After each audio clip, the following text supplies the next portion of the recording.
सुप्रभात बच्चों। आज हम कक्षा 6 के सामाजिक विषय का भाग 3 सामाजिक व राजनीतिक जीवन का पाठ 1 विविधता की समझ का आगे का प्रकरण विविधता में एकता, इसके बारे में पढ़ेंगे। इससे पहले हम ये पढ़ रहे थे कि विविधता क्या है।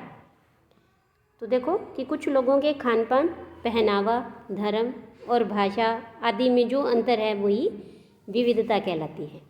लेकिन अमीरी, गरीबी, जातिगत व्यवस्था ये विविधता नहीं, ये असमानता है, गैर बराबरी है। फिर हमने पढ़ा कि भारत में विविधता कैसे है। तो इसे हमने 2 राज्यों के उदाहरण देखे थे कि एक तो हमने देखा लद्दाख के बारे में और एक केरल के, कि इन दोनों में कैसे विविधता है। लद्दाख जो कि भारत के उत्तरी हिस्से में पहाड़ियों में बसा हुआ एक ठंडा मरुस्थल है, ठंडा रेगिस्तानी इलाका है। वहीं केरल है वो भारत के दक्षिण पश्चिम में है और इसके एक तरफ समुद्र है और एक तरफ पहाड़ियाँ हैं। फिर हमने ये देखा था कि जो लद्दाख के लोग हैं वो दूध से बने हुए पदार्थ जैसे मक्खन, चीज़ और मांस खाते हैं, और केरल के जो लोगों का मुख्य भोजन है वो मछली, सब्जी और चावल, क्योंकि यहाँ चावल की खेती ज़्यादा होती है। फिर हमने दोनों के कपड़ों में अंतर देखा कि लद्दाख के लोग ऊनी कपड़े ज़्यादा पहनते हैं क्योंकि वहाँ ठंड अधिक होती है, और केरल के लोग सूती कपड़े पहनते हैं क्योंकि वहाँ गर्मी ज़्यादा है। फिर इनके हमने व्यवसाय में अंतर देखा कि केरल के जो लोग हैं इनका मुख्य व्यवसाय है खेती करना और मछली पकड़ना, और लद्दाख के लोग हैं वो उनका मुख्य व्यवसाय है पशुपालन करना। ये एक विशेष किस्म की बकरी पालते हैं जिससे उन्हें ऊन मिलती है और वो बहुत ही महंगी होती है। उससे बनने वाली शॉलें भी बहुत महंगी होती हैं। तो इस तरह से हमने देखा कि केरल और लद्दाख की भौगोलिक स्थितियाँ एक दूसरे से बिल्कुल अलग होने के साथ साथ इन दोनों का एक विशेष सांस्कृतिक प्रभाव भी है। इनका इतिहास भी है जो वो इससे जुड़ा हुआ है। दोनों ही क्षेत्रों को व्यापारियों ने प्रभावित किया। अलग अलग जगहों से वहाँ व्यापारी आए, क्योंकि लद्दाख में ऊन के लिए आए थे और केरल में मसाले वगैरह के लिए आए थे।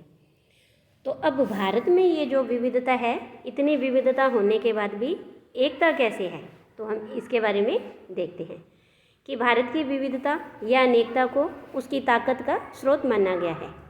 जब अंग्रेज़ों का भारत पर राज था तब उस समय भारत में विभिन्न धर्म, भाषा और क्षेत्र की महिलाओं और पुरुषों ने अंग्रेज़ों के खिलाफ मिलकर लड़ाई लड़ी थी, और भारत के स्वतंत्रता संग्राम में अलग अलग परिवेशों के लोग शामिल थे। यानी उसमें अमीर, गरीब, आदिवासी, गांव के, शहरों के, हर समुदाय के, हर धर्म के लोग मिलकर के सब ने अंग्रेज़ों के खिलाफ लड़ाई लड़ी थी। उन्होंने एकजुट होकर आंदोलन किया, इकट्ठे जेल गए और अंग्रेज़ों का अलग अलग तरीके से विरोध किया। अंग्रेज़ों ने सोचा था कि भारत में जो लोग हैं इनके अंदर फूट डालना आसान है, क्योंकि भारत के अंदर काफ़ी विविधताएं हैं और इस तरह से उनका राज चलता रहेगा। मगर लोगों ने ये दिखला दिया कि वे एक दूसरे से चाहे कितने भी भिन्न हों, कितने ही अलग हों, अंग्रेज़ों के खिलाफ लड़ी जाने वाली लड़ाई में वे सब एक थे। नीचे देखो कि एक आपको यहाँ गीत का अंश दिया गया है, और ये गीत लिखा गया था जब अमृतसर में जलियांवाला बाग हत्याकांड हुआ था उसके बाद। तो पहले हम इसे देख लेते हैं। दिन खून के हमारे प्यारे न भूल जाना, खुशियों में अपनी हम पर आंसू बहा के जाना। सयाद ने हमारे चुन चुन के फूल तोड़े, वीरान इस चमन में कोई गुल खिला के जाना। दिन खून के हमारे प्यारे भूल न जाना, गोली खा के सोए जलियां बाग में हम, सुनी पड़ी कब्र पर दिया जला के जाना। दिन खून के प्यारे भूल न जाना। हिंदू और मुस्लिम की होती है आज होली, बहते हैं एक रंग में दामन भीगो के जाना। दिन खून के प्यारे भूल न। कुछ जेल में पड़े हैं, कुछ कब्र में गड़े हैं, 2 बूंद आंसू उन पर प्यारे बहा के जाना। दिन खून के हमारे प्यारे भूल न जाना। तो भारतीय जन नाट्य संघ द्वारा ये एक गीत रचा गया था। तो देखो कि यह गीत अमृतसर में हुए जलियांवाला बाग हत्याकांड के बाद गाया जाता था और इस हत्याकांड में एक ब्रिटिश जनरल ने उन शांतिप्रिय निहत्थे लोगों पर खुलेआम गोलियां चलवा दी थी जो बाग में इकट्ठे होकर सभा कर रहे थे। महिला, पुरुष, हिंदू, मुसलमान और सिख कितने सारे लोग थे जो अंग्रेज़ों की इस पक्षपातपूर्ण नीति का विरोध करने के लिए जमा हुए थे। उनमें से बहुत से लोगों की जानें गई और उससे भी ज़्यादा घायल हुए थे और यह गीत उन्हीं शहीदों की याद में गाया गया था। स्वतंत्रता संग्राम के दौरान उभरे गीत और चिन्ह ये विविधता के प्रति हमारा विश्वास बनाए रखते हैं। क्या आप भारतीय झंडे की कहानी जानते हैं? तो देखो, स्वतंत्रता संग्राम के दौरान ही भारतीय झंडे की परिकल्पना की गई थी।